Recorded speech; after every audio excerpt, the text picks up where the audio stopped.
तुर्तास जाऊया ठाकरे गटाचे नेते आदित्य ठाकरे बोलतायत त्या ठिकाणी। उद्धवसाहेब ठाकरेंची देखील प्रतिक्रिया आलेली आहे आणि देशात अनेक वेगळ्या राजकीय नेत्यांची प्रतिक्रिया जशी आलेली आहे तसंच सामान्य नागरिकांची देखील प्रतिक्रिया येत आहे। सगळ्यात धक्कादायक आहे की अशा एखाद्या केसच्या ह्याच्यानंतर तातडीने एवढं डिस्क्वालिफाय करणं हे गरजेचं होतं का? म्हणजे त्यांनी अपील केलं असेल त्या अपीलसाठी थांबणं गरजेचं नव्हतं का? आणि मुळात हे आम्ही जे सतत सांगत आलेलो आहे की लोकशाही धोक्यात आहे, आजचं पाऊल हेच दाखवत आहे की लोकशाही संपत चाललेली आहे। जे राहुलजी बोलत असतील किंवा आम्ही सर्व बोलत आलेलो आहोत, मग आपण देखील पत्रकार म्हणून विषय जे घेत आहात की लोकशाही आपल्या देशात धोक्यात आहे, ते प्रूव्ह करणारं आजचं हे पाऊल आहे। नाही, पण भाजपचे नेते म्हणतात की माफी मागितली असती कन्याकुमारीपासून काश्मीरपर्यंत एक त्यांनी प्रवास केला, चांगला प्रतिसाद आला, सर्व समाजातील घटकांना जोडून घेतलं आणि अशा वेळी लोकसभेत आवाज वाढत असताना अशा पद्धतीने आवाज संपवून याला काही दोन्ही जोडून बघा, ज्यांच्या मनात भीती असते आणि ज्यांना आवाज ऐकण्याची सवय नसते अशीच लोक हे अशी पावलं उचलू शकतात आणि तेच आज पाऊल पडलेलं आहे। भाजपची तुम्ही देखील एक सामील झाला होता आणि हा सगळा प्रतिसाद पाहता केवळ राजकीय सुडापुटी केलेली कारवाई वाटते। ही कारवाई मी नुसतं राहुल गांधी एवढ्याबद्दल सीमित ठेवणार नाही किंवा एका खासदाराबद्दल सीमित ठेवणार नाही।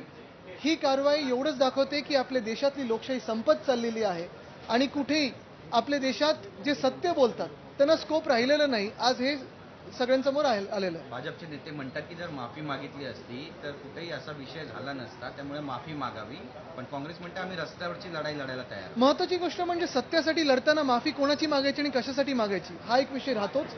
आणि दुसरं म्हणजे जर माफी मागितली नाही तर डिस्क्वालिफिकेशन पर्यंत पोहोचायचं का? लोकशाहीचा खून एवढा करण्याचा आज जो काही आपण बघतोय जे एक मोठं षड्यंत्र रचलेलं आहे ते सिद्ध होत आहे, आम्ही जे सतत बोलत आलो ते।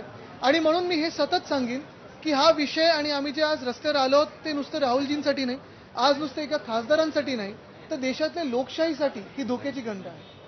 आदित्य जी ने बताइए आज जो उनकी सदस्यता गई है उसको लेकर क्या कहना है? 2 साल के लिए डिस्क्वालिफाइड कर दिया गया है। वो जो कोर्ट का जो निर्णय आया उसके बाद लोकसभा की सदस्यता उनकी रद्द हुई है।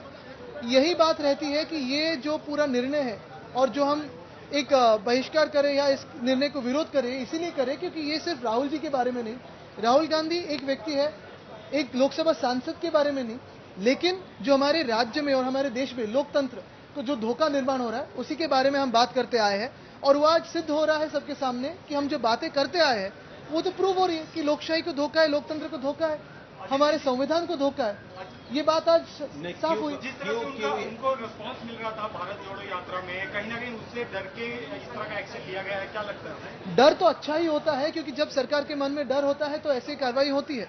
लेकिन अगर हमारा देश सचमुच अभी लोकशाही के तरफ बढ़ता होता होगा तो ऐसी कार्रवाई नहीं होती। अगर आप देखें तो आज जो हुआ है वो लोकतंत्र के खिलाफ है, हमारे देश के जो सिद्धांत है उसके खिलाफ है।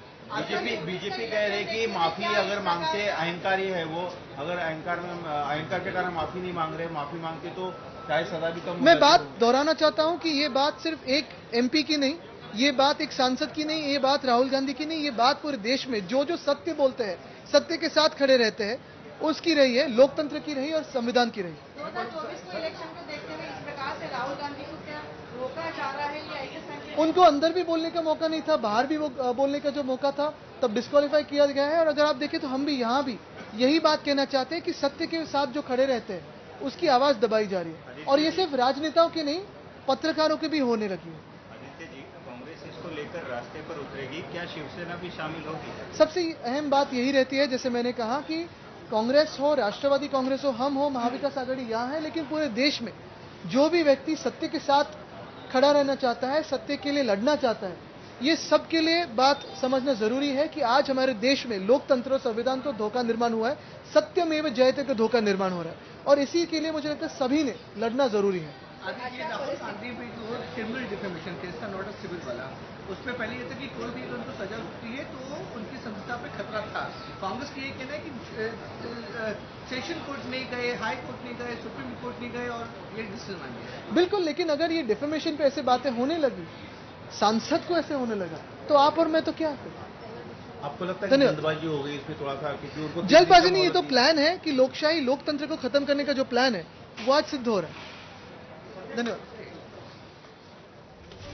राहुल गांधींवर जी कारवाई झाली त्याबद्दल बोलत होते ठाकरे गटाचे नेते आदित्य ठाकरे आणि आता लोकशाही धोक्यात आल्याचंच ही कारवाई सिद्ध करते असं त्यांनी म्हटलेलं आहे।